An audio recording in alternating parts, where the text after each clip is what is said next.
Hey guys, welcome back to Pop Culture with Pat. Today we're going to be talking about Pretty Little Liars Original Sin episodes 1 through 3, which are streaming now on HBO Max. And this is going to be a non-spoiler review, so you don't have to worry about spoilers at all. I need to find out how these things are connected.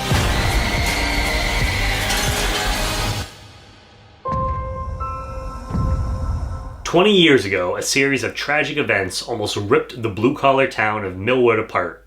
Now in present day, a group of teen girls, a brand new set of little liars, find themselves tormented by an unknown assailant." So talk about a review that I had absolutely no idea that I was going to be making, because for me personally, I have never seen any of the Pretty Little Liars series, never saw the original. I believe there's been a couple spin-offs. I have not seen any of those, and I wasn't really planning to watch this until I had started hearing some things that this was getting some really good word of mouth.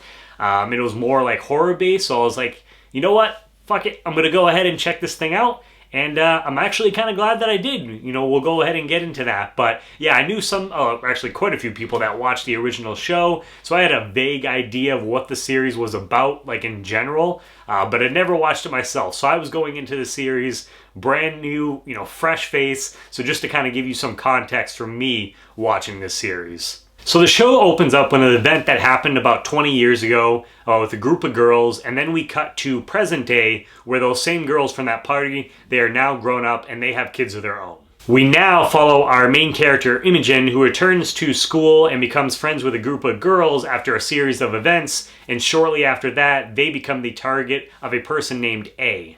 So I will tell you guys that I was actually really surprised by the show. I didn't really have any expectations because, like I said, I had not seen the original series, any of the spin-offs, so I was going into this thing not really knowing what to expect. Honestly, I was like, I don't know if this is going to be something that I'm really going to like, but yeah, I was actually really pleasantly surprised by the first 3 episodes, because that's the 3 episodes that at least I have access to right now at this point, so I've only seen those 3, but I was really surprised, being a big horror fan.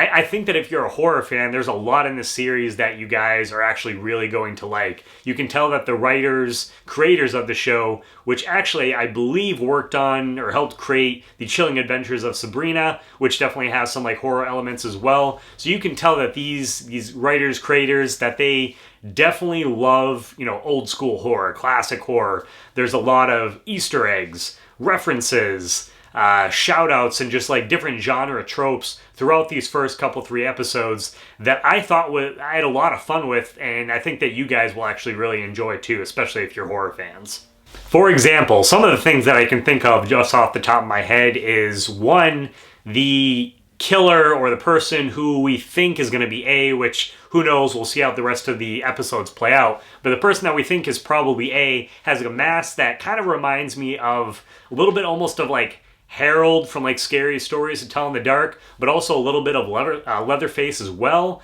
There's a scene where Imogen, she's in the classroom and she's twirling her pen around, looks out the window, and she spots A, the person with the mask, very similar to the scene from the original Halloween. There's Jordan Peele, he's referenced several times throughout these episodes, and there's also a screening of his movies in there too.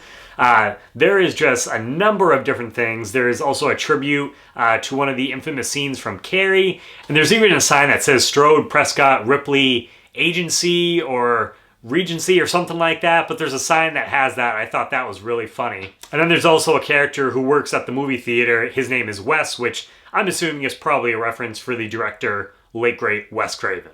And that's just a couple of them. There's definitely quite a few other references and Easter eggs built throughout these first 3 episodes. So I really hope that they keep continuing leaning more into that for the rest of the series, because that makes my horror heart so happy. And speaking of, being a fan of horror, probably my favorite character in this series so far is the character of Tabby, because she works at a movie theater. She's a huge film fan. She's constantly quoting and just referencing different horror films, different things like that. She even has a couple of horror movie posters. I believe there's like The Howling in her room. I don't know if that was her room, but I know I saw a Ghoulies poster, I believe, at one point.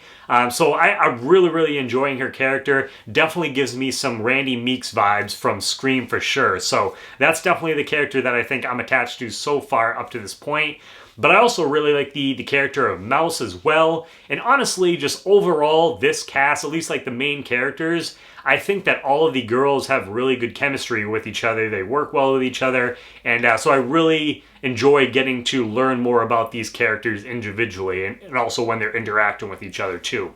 And I really like that the show is on HBO Max because I feel that gives them the creativity and the ability to just go a little bit darker with things where they probably couldn't. Because I want to say the original show, and correct me guys, again, I didn't watch it, but I want to say it was like on ABC Family or something like that. So I do like that this is on HBO Max, can go a little bit darker, lean a little bit more into that horror element. And I really hope they continue to do that the more that we get into these next several episodes of this first season, because I really appreciate that. Now, is it perfect, these first couple, 3 episodes? No, there's not everything that just absolutely works for me. There's definitely been a couple things of dialogue, couple lines, scenes for me that don't necessarily work all the time. There's a couple things that are maybe a little bit cheesy for me.